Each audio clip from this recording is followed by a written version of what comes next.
É coisa de velho mesmo, assim, só para lembrar um pouco essa história, assim, eu fui retransmissor da Rede Minas quando era em Itabira e também lá em Ouro Preto. E aí o seguinte, teve uma época, quer dizer, no Brasil hoje você tem mais ou menos, se os meus números não estiverem enganados, mais ou menos 150, 200 retransmissoras educativas. Pra você ter ideia de Minas Gerais, um terço só em Minas Gerais, o resto espalhado pelo Brasil. Um terço não, mas teve uma época que era metade. Ou seja, nós temos muitas retransmissoras, muita TV educativa no estado de Minas Gerais. Essa é a boa notícia. Qual a má notícia? Que essas retransmissoras foram dadas de presente para os políticos amigos. Então, essa TV educativa, que supostamente deveria ser uma TV pública, é uma TV do deputado, do ex-deputado, do ex-prefeito, que está lá e faz uma desobediência civil perversa no sentido de estar comercializando. É uma televisão normal, que ele bota comercial, e aí só que ele está usando uma outorga que ele nunca pagou um tostão por ela, né, como acontece com as outras emissoras comerciais, e lá utiliza. Bom, esse é o que existe. O que a Rede Minas já chegou a fazer há um tempo, que era uma coisa adequada, que é o máximo que eles conseguiam fazer, mas também tinha seus problemas. Foi antes de Israel, tá? Então, fico tranquilo aqui de eu falar isso aqui. Que era, chegava, ok, vocês podem mandar matérias para a gente? Para compor programas? Eu fiz muito isso. Mandava programas para a Rede Minas, compor a grade, que era o que mais que a gente imaginava que podia. Ainda é muito pouco, hein? Vamos pensar que nós estamos falando de 50 retransmissoras e no máximo você tinha 10 que dava conta de fazer esse tipo de produção. Então, muito pouco, mas vai lá. Alguma coisa estava lá. A gente botava no jornal, botava as matérias, algum outro programa que eu cheguei a retransmitir também na Rede Minas, etc. Bom, isso caminhou até um determinado ponto. Qual os problemas que a gente tinha? Era o autoritarismo da Rede Minas. Eu falava o seguinte, olha, você quer ser da Rede Minas? E aí você tem que botar toda a grade da Rede Minas. Esse é o nosso negócio. Chegavam umas coisas absurdas do tipo, cada cidade é muito diferente. Eu imagino que a sua pergunta tem a ver com isso. A diversidade de Minas Gerais é uma coisa maravilhosa, né? Então, por exemplo, uma coisa mais simples. O jornal em Ouro Preto só funciona ser local se ele for às 7h30 da noite. As pessoas trabalham na Samarco, trabalham no turismo, chegam em casa às 7 horas, às 7h30 que eles vão ver o jornal. Em Montes Claros, estou chutando, não sei se é isso, mas em Montes Claros talvez o melhor horário é 6h30, que lá faz muito calor, as pessoas chegam mais cedo. No sul de Minas talvez seja às 8h. Ou melhor, o jornal no sul de Minas é de manhã. Ou seja, cada lugar tem um despeito. E aí chegava a Rede Minas com um contrato e falava assim, todo mundo vai ter que botar o jornal Minas 7h30. Eu, fundo primeiro, falei assim, às 7h30 eu não boto nada da Rede Minas. Eu não boto nada de ninguém, vai botar a minha programação. E aí é a história da cultura da cabeça de rede. Que é o seguinte, eu tenho uma cabeça de rede e ela manda e nós, afiliados, vamos obedecer. Isso vai contra qualquer concepção de TV pública, que é uma das coisas que nós estamos falando. Qual é o conceito de TV pública? O conceito de TV pública não é alguém de cima dizendo que tem que fazer a turma de baixo.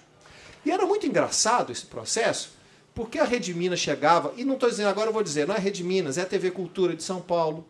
O Canal Futura, no início do Canal Futura, que era engraçadíssimo, porque eles conversaram com a gente como é que faz um canal privado na área da educação, era essa ideia de que assim, vai ter alguém e nós vamos pegar a rebarba. E eles não entendiam, ou duraram muito tempo a entender, de que as retransmissoras não precisam da Rede Minas. Eles fazem a programação e pegam a programação do que eles quiserem, um pedaço aqui, um pedaço para lá, etc. Vai monta a sua programação. Quem precisa da Rede Minas enquanto TV pública, quem precisa na TV Minas são as emissoras, para mandar matéria, etc, etc. Então, durante muito tempo, essa cultura, e de vez em quando aparece esse fantasma do autoritarismo nas emissoras estatais. De vez em quando você tem um coordenador que fala assim, beleza, vamos botar para todo mundo. Aí de repente troca o governo e fala assim, não, o negócio é o seguinte, é do jeito que eu quiser. Isso acontece em todo lugar, é horrível isso acontecer. Um dos exemplos, e aí, quando se amarrava cachorro com linguiça, na época da TV educativa, e você tinha duas retransmissoras só que você podia pegar. Ou você pegava a TV Cultura, ou você pegava a TVE. A TVE, que era do governo, né, federal, tinha programas muito ruins, e a TV Cultura tinha uma programação maravilhosa. Né, Castelo Rá-Tim-Bum e uma série de outras programações. Beleza. E aí a TV Cultura liberava o sinal para todo mundo passar sem pagar nenhum tostão. Um dia, e aí já foi no final das minhas gestões lá, eu tenho que escutar da TV Cultura de São Paulo, já governo PSDB, de que eles não iriam distribuir a sua programação Porque o contribuinte paulista não tinha nada a ver com o contribuinte de dar programação para o contribuinte do resto do país. E quiseram cobrar das emissoras a programação da TV Cultura de São Paulo. Eu lembro disso porque eu conversava com as pessoas que estavam lá. Gente, vocês estão fazendo a maior burrada da sua vida. Vocês têm TV Cultura para o Brasil inteiro. E agora vocês vão dizer para as pessoas o seguinte: vocês não vão assistir a TV Cultura. Você acha que o local vai fazer o quê? Obviamente, eles vão procurar quem dê. E aí surgiu nessa ocasião a TV Brasil, que não tinha nem próximo da programação da TV Cultura, mas oferecia de graça. E aí a Rede Minas passava por aqueles momentos de grandes produções, aí eu lá, beleza, eu quero pegar a programação da Rede Minas. Aí colocava, tinha toda a programação. Você fazia o relacionamento e mandava as matérias para lá, você tinha um momento de bons relacionamentos, porque no final das contas é relacionamento que nós estamos falando. Hoje eu não sei mais, porque tem muito tempo que eu estou fora, mas me assusta muito o dirigente da TV, o FOP, dizer para mim o seguinte: olha, nós somos o maior contribuinte de conteúdo jornalístico do canal Futura. Você imagina? Quer dizer, por que ele está mandando todo esse conteúdo de qualidade para o canal Futura e não está mandando para a Rede Minas? Porque a Rede Minas não quer se relacionar com o canal Futura, com a TV UFOP. Não quer se relacionar com as outras emissoras. Por quais os motivos? Quer dizer, se é que o problema está pegando em termos de grande produção, quais são esses parceiros que a gente pode ter? Mas e o medo? Né? Então essas coisas é que me deixam angustiado. Há possibilidade, há momentos que teve esse de transmissão. Nessa época você tinha todas as emissoras mandando reportagem. Tinha essa história mesmo, né, do cara, quanto é que eu ganho, tal, mas olha, se você tratasse bem um afiliado, ele te mandava coisa, podia fazer coisas juntos, né, transmitia muito futebol, que era um negócio bacana. Então isso era muito difícil, era muito complicado de você fazer. Mas nós temos uma enorme carga de culpa também, tá? Nós, emissoras públicas. Então eu vou contar só um casinho, que eu acho muito interessante, depois eu largo o microfone, tá? Que é o seguinte: tinha uma TV universitária, a primeira televisão educativa do país, a TV Universitária de Recife. Ela, inclusive, surgiu por conta da ditadura militar, olha só. Né? Porque ela queria fazer um projeto paralelo ali de educação e achou que podia fazer pelas televisões educativas. Então, lá em 1969 surgiu, 68 surgiu a TV educativa. Pois é, mas a TV existe lá da universidade. E aí, não sei se vocês conhecem o Santa Cruz. O Santa Cruz, ele é um time muito popular no Recife, né? Mas ruim de bola, ou pelo menos era na ocasião, né? Mas tem uma torcida apaixonadíssima, entupia os estádios para transmitir para a Série D. O Santa Cruz estava na Série D, mas entupia o estádio. Aí a TV Universitária de Recife falou o seguinte: vamos transmitir o jogo? Beleza, bacana, ficou aí, combinaram com a turma e foram lá e fecharam e transmitiram o jogo lá. Bateu a novela da Globo. Pronto, né? O que aconteceu? Na vez seguinte, a Globo foi lá, comprou os direitos por R$50 mil e não transmitiu o jogo. E a TV Universitária ficou a ver navios. Mas o que a TV Universitária tem a ver com isso? Olha, é falta de profissionalismo. Que fechasse o raio desse contrato antes. E não fizesse pelas coisas da amizade. Vamos fazer. Então nós temos um problema de nos encararmos, como o Nelson Rodrigues fala, meio vira-lata. A gente mesmo se acha assim, menor do que a TV comercial. Como que a gente percebe isso? Com esse tipo de contato com as outras emissoras, né? Vamos fazer um favor? Você manda uma pecinha para mim, eu te mando uma outra, deixa um espacinho. Caramba, não é assim que funcionam as coisas. Tem que ter uma contrapartida de tudo. Por outro lado, né? Não tentar imitar o que os raios das emissoras comerciais fazem. Porque vai me desculpar, você vai ver o Jornal Minas, é o jornal mal acabado do MGTV. E aí, para ver o MGTV mal acabado, eu vejo o MGTV. E aí a gente falta a coragem. Aí por isso que eu acho que quando Israel fala uma coisa, quando você está no buraco, talvez essa é a solução, porque aí você não tem mais nada que fazer, então você vai fazer uma coisa diferente. Né? E olha, isso acontece em tudo TV pública. Umas brigas que nós temos na TV universitária, gente, é um horror. Você pede para os alunos, eu sei que se vocês estão aqui, isso não vai acontecer com vocês, né? Mas os outros alunos que vão fazer televisão, a gente pede assim, faz um trem ousado. Aí o cara me faz uma reportagem igualzinha do Jornal Nacional. Eu falo assim, faz um trem diferente, um programa com uma pegada diferente, aí o cara me traz um video show. Eu falo, caramba, aí, se aqui é o lugar que você podia estar experimentando, de fazer um negócio diferente, fazendo um negócio que pudesse ser legal, faz isso aqui. E aí tem um aluno falando, não, mas aí se eu fizer isso, eu não tenho book para levar na Globo. Aí é difícil demais. Assim, quer dizer, acaba sendo o sujeito que deveria ser o sujeito que instiga, que muda, que seria o aluno, né, fica sendo o professor, que é o chato. Faz diferente, faz uma passagem diferente. E eu posso dizer isso com muita tranquilidade, porque alguns dos programas que a Rede Minas tem surgiram da televisão universitária. O Mais Ação, que agora esqueci o nome, que era o programa de esportes que tinha lá com a Juliana. Né? E alguns outros programas que surgiram dentro das televisões universitárias que foram para a Rede Minas, nesse sentido de fazer alguma coisa diferente. Então, eu acho que tem uma parcela. Mas, assim, que deveria ser função da TV, sim. Né? Agora, também vamos tirar um pouco o peso em relação a essa... Porque agora a Rede Minas tem um problema enorme que chama-se digitalização do sinal. Se ela não conseguir mandar esse sinal analogicamente, o que irá vai acontecer com a digitalização. Né? Quando eles vão ter que ter o sinal digital. Esse é um grande problema, porque dizem que vai fechar em 2016, não vai ter mais TV analógica. Como é que vai fazer? Né? O que a gente acha é que ela vai existir, mas vai ser uma espécie de... Vocês lembram da AM? Lembra? Vai ser isso assim, vai ter a televisão, legal, digital, FM, e aí se você quiser ver um chiado, aí você vai lá na TV analógica. Onde é que nós vamos estar? Lá na TV analógica. Muito bom. Essa história do futebol, para enriquecer o seu exemplo, em Sergipe aconteceu a mesma coisa, né? A TV APNP, que é a TV pública local, começou a transmitir o Campeonato Sergipano de futebol. Ia traço. Mas na final do Campeonato Sergipano bateu a novela da Globo.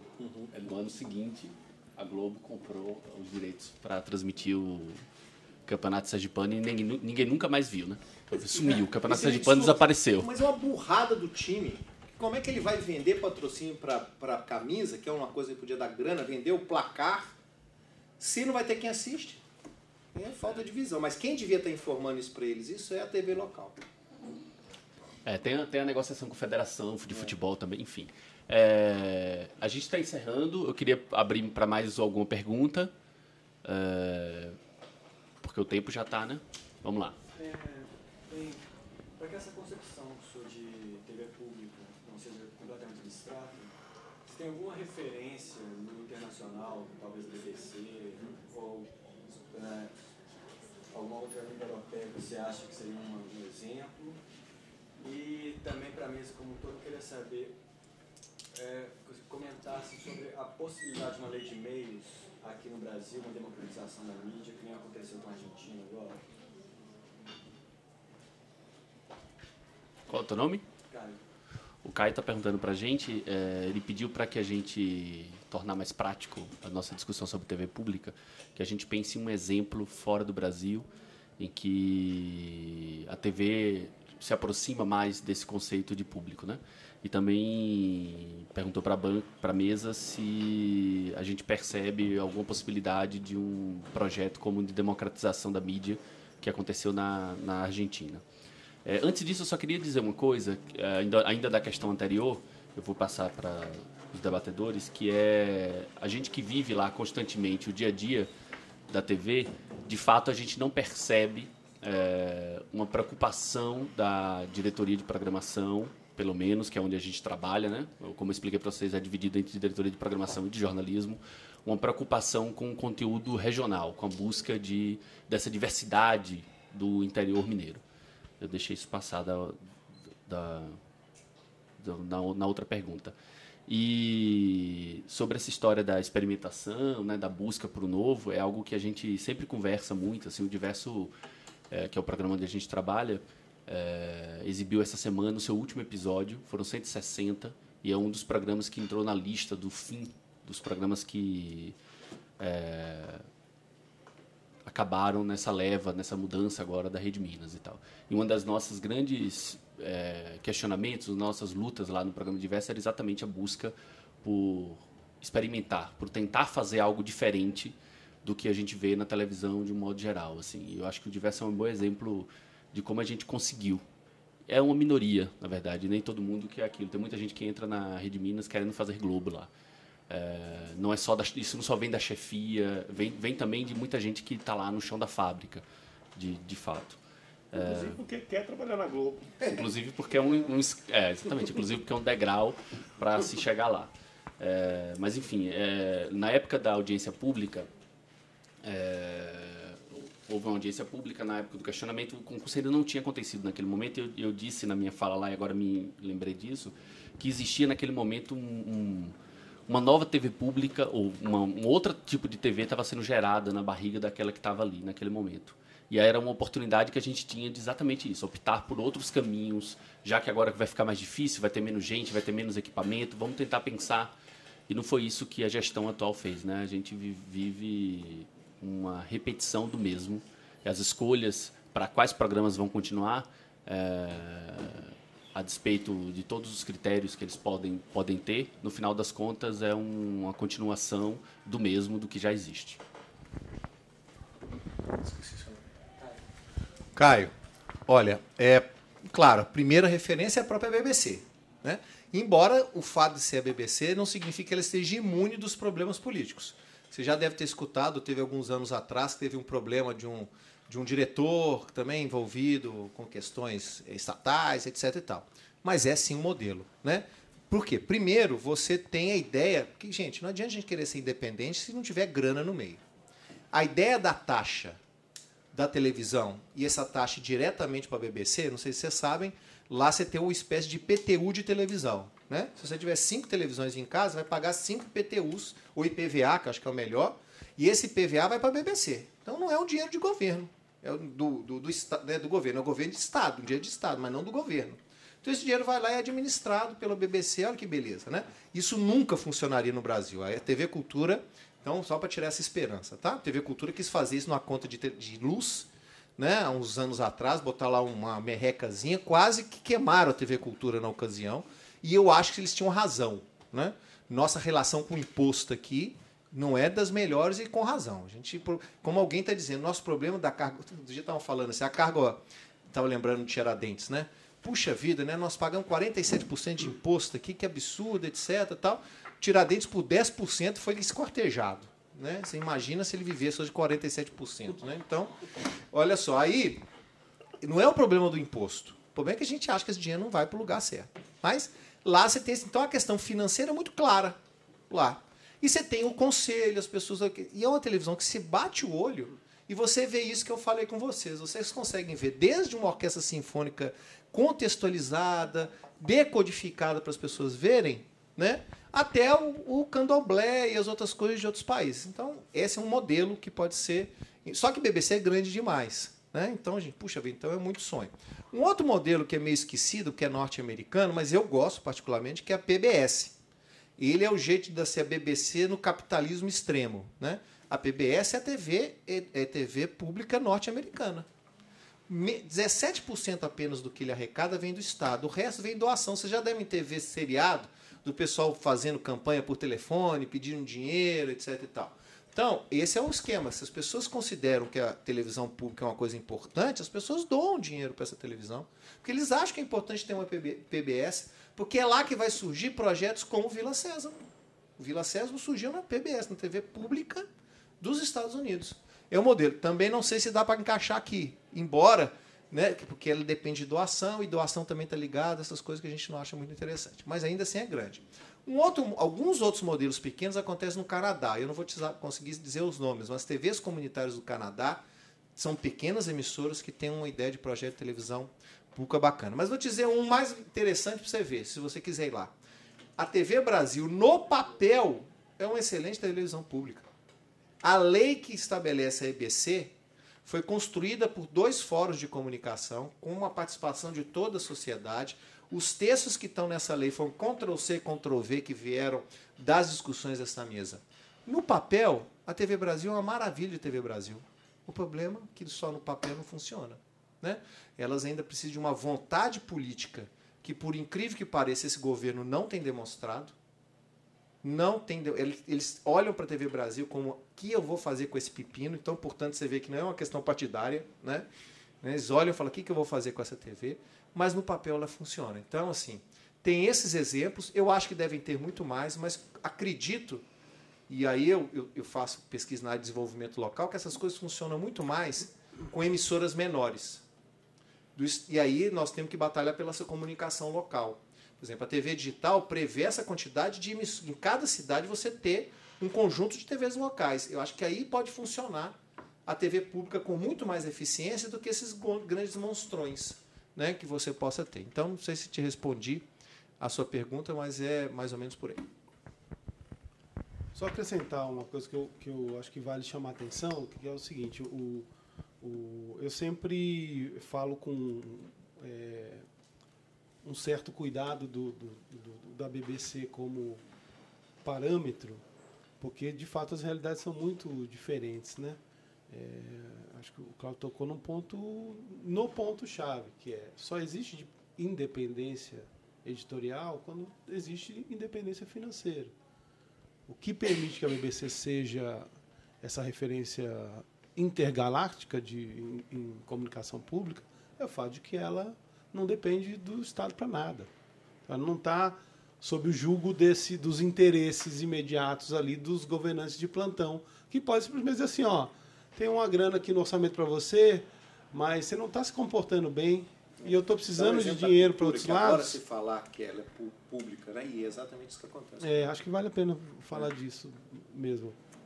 Passo para você na sequência. Você tem mais eu queria que você você pegasse e emendasse dessa da TV Cultura. Mas no caso da BBC, para se ter ideia de como a gente está falando do inatingível, a gente está falando de uma emissora que tem um orçamento que é 3 vezes o faturamento da Rede Globo. A gente está falando de algo da ordem de 15 bilhões de reais. Vocês sabem quanto que é o orçamento da Rede Minas?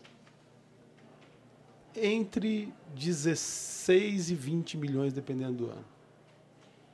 O ano passado acho que foi 17 milhões. Quer dizer, a gente está comparando 17 milhões com 15 bilhões. A gente está comparando o que eram 400 funcionários, agora serão 300, depois da foice desse processo turbulento e desengonçado da migração para os concursados, com um número de funcionários que é compatível com o da Globo. Algo em torno de 20 mil funcionários. A TV Globo não é o que ela é à toa. Ela teve aportes gigantescos de recurso público em momentos-chave para se estabelecer inclusive como uma rede nacional, porque aquilo interessava ao governo militar, portanto, à ditadura que vigorava na época. Recentemente, inclusive, ela fez um meia-culpa, assumindo que, sim, apoiou a ditadura. E isso não foi à toa. Não é incomum no empresariado se agir desse jeito, conforme as conveniências. Onde é que eu vou ganhar mais? Dane-se o resto, meu interesse é o lucro. A dinâmica da iniciativa privada, ela se move pelo lucro, não tem nada de errado nisso, inclusive. O que tem de errado é você manejar recursos públicos sem que isso se reverta em benefício para a sociedade. E a gente vê isso o tempo todo. O tempo todo. A própria política tributária do país é isso. Quem paga imposto é pobre. O empresário tem sempre uma maneira tem subsídio, tem um jeito de receber recursos subsidiados, a juros subsidiados. Pobre faz o quê? Entra no cheque especial e vai lá pagar 200% ao ano de juros para o banco, né? Que tem lá 1.000 regalias. Então, é essa a dinâmica histórica do país. Quando a gente fala de toda a dificuldade de se estabelecer uma comunicação pública no país, a gente está falando disso. A gente está fazendo um enfrentamento que é um enfrentamento ideológico, numa certa medida, é um enfrentamento de classe. Tem uma dinâmica, historicamente, das elites de receber as coisas ou de defender os seus próprios interesses antes do bem comum, digamos assim, para me referenciar no tema do Festival de Inverno esse ano. Quer dizer, quando se boicota a TV pública como um todo e quando se questiona, como alguns veículos fazem, a Folha de São Paulo, por exemplo, que é um lugar onde eu trabalhei muitos anos, ela é abertamente contrária ao projeto de televisão pública. Ou foi. Né? Ela abriu um parêntese, por quê? Porque nessa pindaíba em que todos os veículos estão, e nessa dinâmica de reordenação do fluxo de informações aí que a nova ordem digital traz, ela precisou se alinhar à TV Cultura para se promover, para perder menos terreno do que vem perdendo, e criou um programa lá na TV Cultura. Ela que sempre atacou por editoriais a ideia de televisão pública. Na hora das conveniências, opa, vamos deixar um pouquinho de lado essa conversa, né, e vamos nos alinhar, porque a gente precisa expandir o nosso leitorado, né, a nossa base de assinantes, para conseguir sobreviver nesse tiroteio da nova dinâmica desse momento dos fluxos de comunicação. Então, esse jogo de conveniências é muito flagrante. A gente precisa ter clareza disso e perceber no subtexto o que é que está sendo dito. Por que os grandes veículos são contrários à televisão pública? Porque quanto mais forte for uma televisão pública, mais chances de disputar os recursos do mercado publicitário ela vai ter. Então, não. Vamos sabotar mesmo. Vamos questionar o tempo todo o governo, cada centavo que o governo botar ali. Porque isso pode fortalecer a concorrência. Né? É simples assim. Né? É uma disputa de interesses financeiros, econômicos, de grupos estabelecidos. Dos cartéis de comunicação que comandam esse patrimônio que é da nação no Brasil inteiro, e que estão muito atrelados a grupos políticos e partidários. Né? Basta notar que quem é o detentor da TV Globo no Maranhão, o retransmissor, entre aspas, é o Sarney. Em Alagoas é a família Collor. E assim sucessivamente. No Ceará, os Gereissati. E assim vai. Vocês entendem? Quer dizer, é muito, muito visível que a gente vive, no caso da política de comunicações, a mesma dinâmica de 500 anos atrás. Chama capitanias hereditárias. É assim que a riqueza do país vem sendo distribuída desde sempre. Tem um grupo de amigos, eu vou fatiar isso, entregar essa fatia para esse, para esse, para esse, para esse. Vocês estão aí para me servir. Lembra disso, eu que te dei essa regalia. E assim tem sido. E aí passa de uma geração para outra, de outra geração para outra, todo mundo ali alinhado para defender os interesses de um grupo de famílias. Pensar que tem menos de 10 famílias que comandam, agora não me lembro o número exato, talvez o Cláudio possa me ajudar, 2/3, 70%, 80% da rede de comunicação do país, isso é uma atrocidade. Isso deveria ser tratado como uma questão de direito humano. Né? Não é correto em nenhum país do mundo afunilar tanto a circulação de um direito essencial, que é o direito à comunicação. Bom, para a gente encerrar, eu vou voltar. Tem uma outra questão do Caio também, que é da relação do projeto de mídia, democratização da mídia da Argentina. Queria que vocês falassem um pouco sobre isso também. Se isso é possível, se pensar... O marco legal das comunicações do Brasil, olha, desde de 88 se discute se vai existir ou não. Né? Essa é uma luta, né? Talvez Israel vai saber até mais do que eu para falar sobre isso, mas eu acho que ele não vai acontecer como aconteceu na Argentina. As forças aqui políticas são muito mais ligadas aos detentores, né, de meios de comunicação do que lá. Primeiro, assim, acho que é uma questão de tamanho do país. Assim, por mais que a gente possa... A gente fala que é concentrado nessas 10 famílias, mas são 10 famílias. Então, você brigar contra 10 famílias é muito pior do que você brigar com 2 ou 3, como aconteceu com o governo lá, que brigou contra o Clarim e, sei lá... Não, e contra o Clarim. E aí o resto ele tinha toda a população para fazer. Mas você brigar com 10 famílias, e são 10 famílias que têm essas capitanias hereditárias muito bem definidas. Quem manda no Pará é os Barbalho, quem manda no Piauí são os Lobão, quem manda no Ceará são os Xeri. Então, brigar com esse pessoal é muito mais difícil. Eu não vejo condições políticas nessa grande PMDBização que é o país. Qualquer governo que entra tem que fazer acordo com o PMDB. Então, se esse povo está fazendo acordo com o PMDB, me desculpam, mas eu acho que não vai conseguir fazer isso. Agora, eu também não posso ser um pessimista tão Então, ferrenho. Eu acho que as coisas nós estamos comendo pelas beiradas. Eu acho que o marco civil, por exemplo, da internet, foi, assim, por pior que tenha os probleminhas dele, foi um ganho. Essa lei do SEAC, que é do Serviço de Acesso Condicionado, foi outro ganho de você ter essa coisa. Eu acho lindo a Warner parar toda a sua programação linda e maravilhosa e passar a vida de estagiário. E ele não está fazendo isso que ele está bonitinho, não, porque ele foi obrigado pela sociedade, pela legislação, a colocar a vida de estagiário 8 horas da noite. Porque o horário está definido pela legislação. E o Vida de Estagiário, não sei se vocês conhecem, é um projeto de TCC, que, por sua vez, passou, foi selecionado para a TV Brasil, e aí a Warner olhou por lá e disse, caramba, como é que nós vamos botar a série aqui? Vou pegar o Vida de Estagiário. Isso foi por... Então, assim... E isso vem, sabe de onde? Lá do nosso amigo Daniel Retz, lá da TV a cabo. Quando não tinha lá, ninguém via TV a cabo nesse país, e a turma pensou o seguinte, olha, vamos aproveitar que esse pessoal está meio distraído com a TV a cabo e vamos botar as TVs de acesso condicionado, TV universitária, TV legislativa, TV universitária.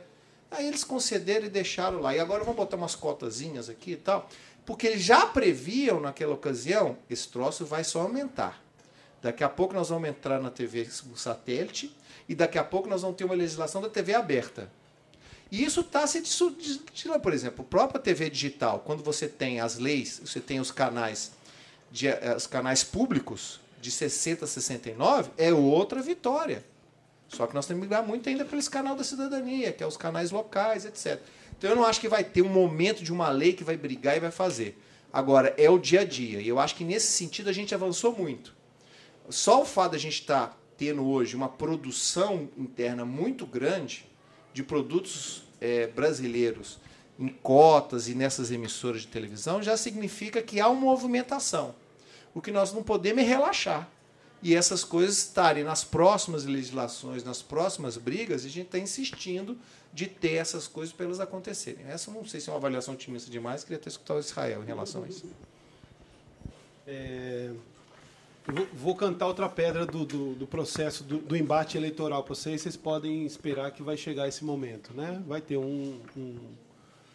uma fase da disputa aí, na campanha, em que os grandes veículos vão falar em coro e algum candidato, provavelmente não, claramente da oposição, vai comandar, vai orquestrar essa conversa mole, que é a censura à liberdade de imprensa, né? Aliás, uma coisa que eu acho que vale assinalar é que fala-se muito da liberdade de imprensa, mas muito pouco da liberdade de expressão. Como se só a imprensa tivesse direito à liberdade de voz, né? Liberdade de expressão é um conceito que abrange a sociedade como um todo. A imprensa não pode estar acima da sociedade. Então, se ela quer discutir liberdades, que seja a liberdade de expressão e que seja para assegurar o direito de voz do cidadão de A a Z. Mas isso vai acontecer como tem acontecido. Aconteceu em 2002, aconteceu em 2006, aconteceu em 2010 e vai acontecer em 2014. Eu, inclusive, fiz no processo eleitoral passado uma reportagem para uma revista de São Paulo chamada Retrato do Brasil. Não sei quantos de vocês conhecem. Uma revista nanica, porque só a imprensa do B é que dá atenção para a discussão da questão da comunicação, pelo menos de uma perspectiva que não seja essa de tentar vender o medo, né? Isso também é outra coisa da natureza da disputa política partidária. Tem uma facção da sociedade que vive de vender medo. É isso que eles fazem o tempo todo. Então, assim, você vai perder a sua liberdade, você vai perder a sua segurança, você vai perder o direito de ir ao hospital, o tempo todo. A gente que vive de inocular medo e tentar faturar votos em cima do medo, né? E não vai nunca para o embate de ideias, para o debate de verdade. Mas nessa reportagem para Retrato do Brasil, eu mostrava como o governo Lula tensionou e foi emparedado quando justamente colocou na pauta qualquer vírgula que pudesse interferir na dinâmica atual das comunicações. Isso se deu, por exemplo, no processo de construção do que hoje é a Ancine, que originalmente seria a Ancinave, é a Agência Reguladora do Audiovisual. Ela originalmente seria voltada para regular o audiovisual como um todo, incluindo a televisão. E aí veio aquele coro dizer para falar que isso era censura, que isso era uma maneira de calar a imprensa, que é uma bobagem. Assim. Existe regulação no mundo inteiro. Todos os países desenvolvidos têm regulação em alguma medida em vários setores da economia, incluindo a comunicação, que também é um setor da economia. Né? Então aguardem, porque isso vai voltar para a pauta como volta sempre. Agora, por outro lado, o Lula teve inteligência suficiente para se blindar numa certa medida, embora ele tenha concedido demais, na minha opinião. Né? O caso do sistema, da escolha do sistema de televisão digital é muito claro, né? Mas foi a maneira de ele não se inviabilizar politicamente e conseguir se reeleger em 2006. Não foi à toa que colocaram um funcionário da Rede Globo no Ministério das Comunicações, que era o Hélio Costa. O Hélio Costa só guardava o crachá no bolso, mas ele atuou o tempo todo em defesa dos direitos das TVs comerciais. Né? Na gestão anterior, o Pimenta da Veiga, que é o candidato aqui ao governo do Estado, inclusive, foi ministro das Comunicações, ele atuou o tempo todo distribuindo concessões de TV pública, inclusive, ou sobretudo para Minas Gerais. Tem dezenas de concessões de televisão pública que vêm desse momento do Pimenta da Veiga no comando do Ministério das Telecomunicações, ainda no governo Fernando Henrique. Então agora ele vai cobrar, agora ele é o candidato, e podem ter certeza que essas concessões que foram dadas para determinados grupos políticos ou empresariais, elas vão devolver essa gracinha, né, que se faz com o patrimônio público. Acho que é até um exercício bacana para se fazer. Se alguém tiver disposição de fazer um TCC, tiver interesse por isso, aí pode ter um tema, que é levantar quais foram as concessões que foram dadas e levantar como é que é a programação dessas emissoras nesse momento, como é que elas vão se portar no processo eleitoral esse ano. Eu acho que pode ser bastante enriquecedor para ilustrar na prática qual é a política de outorgas que se tem. Mas o Lula, ele teve a sabedoria de ouvir o Gilberto Gil, que era então o seu ministro no primeiro governo, e de se deixar inocular por uma outra visão, né, da cultura, mas que transborda para uma visão da sociedade. A ideia do do-in antropológico, que era um dos conceitos que a gestão do Juca e depois do Gil, aliás, e depois do Juca Ferreira, que é o atual secretário de Cultura do município de São Paulo, manejaram, é muito interessante, porque a ideia é justamente isso. Isso não está livre de questionamento. Eu já tive muitos embates em debates, gente que acha um absurdo, um equívoco, inclusive por traumas, porque participou desse processo na ponta e viveu todas as mazelas também, porque nada nasce pronto, né? Mas isso levou, por exemplo, ao empoderamento, entre aspas, de movimentos culturais nanicos, como os que se reuniram em torno dos pontos de cultura.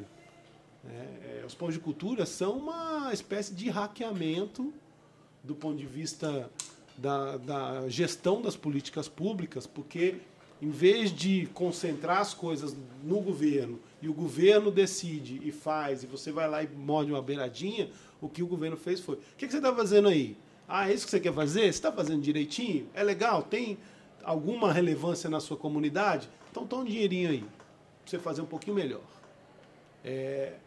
Isso é muito revolucionário, não é pouco revolucionário, porque historicamente no Brasil, política pública se constrói de cima para baixo e de dentro para fora. Quando você diz para a sociedade, primeiro você reconhece o valor do que a sociedade está fazendo e empodera, foi o termo da moda, né, que emergiu a partir daí e continua um pouco na pauta a ponta final, você de fato está estabelecendo um outro nível de relacionamento com o cidadão, né? E eu acho que aí foi o jeito do Lula, espertamente, se resguardar, inclusive naquele próprio processo eleitoral, porque isso permitiu o empoderamento das redes, né? As redes acabaram gerando um contraponto naquele processo eleitoral e já manifestaram esse incômodo com a visão unilateral da grande mídia, que nesses momentos se atua em bloco. Não estranhem quando a Veja lança uma capa. No sábado, isso já está nos jornais todos, o Jornal Nacional fala. Isso não é à toa, isso é tudo articuladíssimo. Não tenham dúvida disso, né? Então é muito claro cada vez mais que existem lados de interesse. Vai ter interesse em tudo, né? Mesmo você pensar do ponto de vista do Lula, do que ele fez quando ele empoderou ali, dos pontos de cultura, do que cada um, do engajamento que cada um teve para um lado ou para o outro, está todo mundo defendendo o interesse. Eu estou aqui defendendo a minha visão. Isso é um interesse também, né? Eu posso não querer um cargo público quando eu defendo a Rede Minas ou não, voltar a trabalhar e tal, mas tem um interesse da defesa de ideias que, para mim, fazem sentido. Enfim, é uma escala de interesse, de todo modo, que está em jogo o tempo todo. Isso é da natureza também, do defeito de fábrica desse mesmo tal de ser humano. Estou dizendo isso tudo porque alguns momentos desses geraram tensionamentos com os grandes grupos de mídia, mas isso mostra que em alguns momentos o governo tentou avançar milimetricamente que fosse. A grande perda da TV digital, do padrão de televisão digital que se queria, né, a opção que se fez pelo padrão japonês, um padrão que defendeu uma qualidade de imagem melhor, em vez da ampliação do número de canais no sinal aberto, ela teve como contrapartida um prêmio de consolação que se chama Canal de Cidadania, que é de fato uma oportunidade muito importante e relevante que a gente está deixando passar entre os dedos.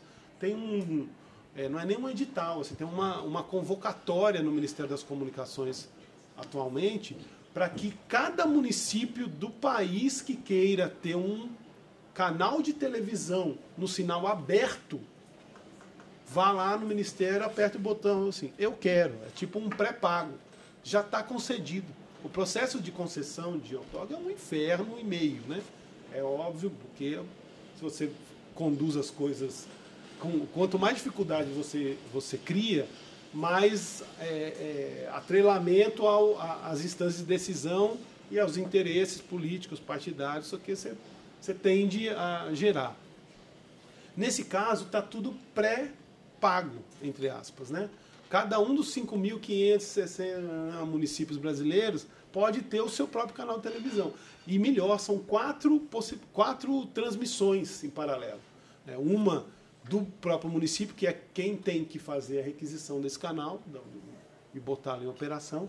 Outra para transmissão de conteúdos do Estado, do poder público estadual, e outros 2 canais para transmissão do que seja de interesse da sociedade civil.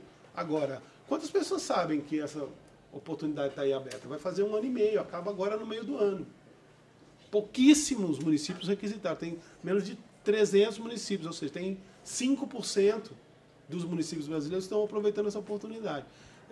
Eu não tenho informação se isso vai se fechar em seguida, eu não acredito nisso. Se o governo tiver bom senso, ele vai prorrogar esse prazo, mas isso também é um indicativo, né, de como a gente está despreparado para enfrentar a questão da política de comunicações no país. Desculpem por falar tanto, tá? Bom, queria agradecer o Comunica. Vamos encerrar de verdade agora. Agradecer ao professor Cláudio, agradecer a Israel do Vale, obrigado por terem vindo. E fica aí essa convocatória, né? Então é hora da gente pensar em participar de algum jeito nas emissoras públicas, é hora de reivindicar e é hora de tentar. E, por favor, quem for trabalhar em TV pública, pense em experimentar. Vamos fazer diferente do que é feito, tá bom? Obrigado, boa tarde.